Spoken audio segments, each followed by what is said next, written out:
some of the first Wilko stores have closed their doors for good, forever. As of tonight, 400 stores will be shut down by the end of October. And sadly, it looks like around 12,000 people could potentially lose their jobs. Lots of people have been getting involved on this. The chair of John Lewis as well. In fact, actually, I'll come to you. I'll start with you on this one, Jacqueline. The chair of John Lewis has been calling, not for a royal charter that I don't know why I'm calling it a royal charter. I think I need to go to sleep, quite frankly, and get up again. Yeah, a royal commission. So basically what she's saying is that you've had about 6,000 shops have closed down in the last 5 years. It's time for a proper top-down look at what is going on in the high street, is it? Well, first of all, I think the good news is I think Poundland have come in with the administrators and they have agreed to buy a proportion of the shops. So hopefully that is positive. That means that hopefully there will be jobs, some jobs that will be saved. I think a substantial number as well. I think we need a bit more information on that. That's only very recent. In times of the high street, we don't need royal commissions or royal anything. The fact of the matter is, if we go back about 40 years, if we go back to the introduction of supermarkets, you may recall, and then the escalation of out-of-town shopping, that was the beginning, in a way, of the decline of the high street. And, you know, we've all had discussions about the supermarkets taking over from the small shops, whether it was the card and the cigarettes and the cards and whatever, and then they started to be able to sell all of those sorts of things. And Wilko will have benefited from the demise of, like, Woolworths, for example? Yeah, there'll be some of that. So, and then, of course, if you look at the last 20 years, I mean, how many of us are sitting here and how many are watching? How much do you do online? The amount of stuff, and me too, I bank online, I've travelled a lot and worked abroad and everything. I buy stuff online, I get the dog food online, and I think it's about now, how are you going to have a real rethink of how we regenerate some of these high streets and the things that you can do. So you think you turn it round. You don't need an inquiry. We need to look at business rates, and local authorities are responsible pretty well for the business rates. There are far too many charity shops in high streets. They all on reduced business rates. I've no idea why, because a lot of these charities are very, very wealthy indeed. A lot of these small businesses, you know, they've got their house up, the mortgage to try and make sure that they can keep their business going.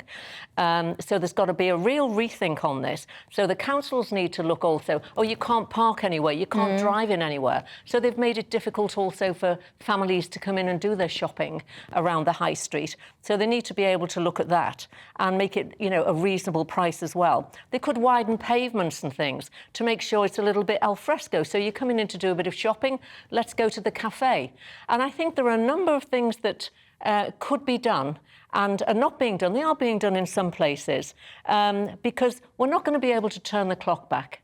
I mean, we are where we are electronically now with, you know, with all of the technology we've got. So I think we're just going to have to start thinking outside the box, and those responsible need to start putting in place measures where we can encourage our build-up, I think, of our high streets again. I remember when I was a kid, and we used to say, right, we're going down road, right? And what that meant, it was a specific type of road. You want any old road. It was what I look back on now and call a high street. And it had every single thing that you could possibly think of. It used to have your butchers, just anything. And no point listing everything, because everything was, you know, contained down one really busy, thriving street.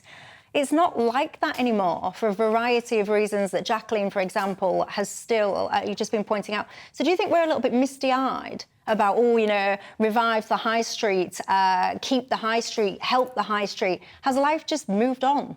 Well, a bit of both. Being misty-eyed is always a risk, and that would be my criticism of folk like UKIP. But we can do... UKIP? What's UKIP got to do with it? Well, I think that's a different point entirely, but I think they hark back to another era in Britain that might not exist. In terms of what we can do to the high street... Random segue, but go on, I don't continue. think that's right, but I think we can do something to revive the high street. Jacqueline, as you said, kind of explained some of the reasons about where we are today. I'm really sad about Wilkinson's, and I'm really sad about everyone who worked at Wilkinson's. Are you sad about Wilkinson's, or are you just saying that because you think you should? What are you sad about not having a Wilkinson's on your high street? Well, for two reasons. One, because I shop there regularly, and two, because I'm in a trade union and I think of everyone whose job is at risk. So there's two reasons. But you asked a point about what can we do next. So I think some of it, Jacqueline didn't talk so much about, is about the tax system as well. Labour said it would reform the business rate system because the business rate system, I think all parties would say, is quite old-fashioned, and it ends up with smaller firms, and it is often small firms, as you alluded to, that did fill the high street of are used in the 80s and 90s. Small firms pay a high proportion of turnover or sales in business rates. At the same time, you have some enormous corporations, at some point global, who pay minuscule business rates bills, and they can manage to pay less in corporation tax because they have vast teams of advisors and lawyers.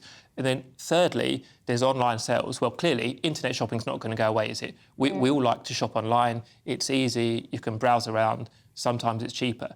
But there's a bit of an inequality in the tax system between bricks and mortar retailers and online retailers, and I think that's something Labour might have a look at as well. True that. Are you guys sad at home that Wilko is no more? I mean, I've got to confess, I am really sad for all of those families that are affected, that have perhaps lost their jobs and all the rest of it. I feel really sorry for those guys. But as for missing the brand, I don't feel sad that Wilko is not going to be around anymore because life moved on. They didn't keep up with it. Your B&Ms, your Home Bargains, all this and all that and all of that. They've popped up absolutely everywhere. Wilko didn't compete. If you ask me, the management of that business let those staff down. So I feel very sad for everybody that's involved in losing their jobs. But I won't feel a loss, if I do confess, at the brand not being present on the high street. Am I missing anything? You get in touch and you tell me.